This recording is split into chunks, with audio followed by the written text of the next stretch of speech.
Guys, నేను ఇవాళ 9,500 rupees profit book చేసినాను. మన స్ట్రాటజీ వల్ల మంచిగా వర్కౌట్ అయింది. సో ఎంట్రీ ఎక్కడ తీసుకున్నానని చూపిస్తాను నేను. యాక్చువల్ 2 ఎంట్రీస్ అయినాయి. ఫస్ట్ ఎంట్రీలోనే నాకు 9,500 రూపీస్ ప్రాఫిట్ వచ్చింది. దాని తర్వాత మళ్ళీ ఒక ఎంట్రీ తీసుకున్నా, బట్ దాన్ని కాస్ట్లో తీసేసిన, ఎందుకంటే మూమెంట్ సరిగా లేదని అర్థమైపోయి తీసేసినాను. సీఈలో బుక్ చేసినాను నేను అది.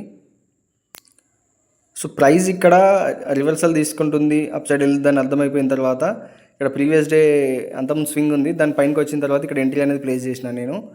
మంచి టార్గెట్ వచ్చింది, అరౌండ్ ఒక 70 to 80 పాయింట్స్ అట్లా క్యాప్చర్ అయినాయి. దాని తర్వాత మళ్ళీ ఇక్కడ ఈ లెవెల్కి రీటెస్ట్ అయిన తర్వాత మళ్ళీ ఎంట్రీ తీసుకున్నా, బట్ అక్కడ అది కాస్ట్కి ట్రయల్ చేసి తీసేసినాను. సో ఓవరాల్గా అయితే 9,500 రూపీస్ ప్రాఫిట్తో క్లోజ్ చేసినాను. కొంచెం లైక్ చేయాలి, లైక్ చేస్తే కొంచెం మోటివేషన్ వస్తుంది, ఇంకా ఇలాంటి వీడియోస్ చేస్తాను నేను. మా స్ట్రాటజీ అయితే మంచి వర్కౌట్ అయింది, మంచి ప్రాఫిట్ వచ్చింది ఇవాళ. ఫాలో అవ్వాలి, కొత్త ఎవరైనా చూస్తున్నట్టయితే ఫాలో అవ్వండి కొంచెం.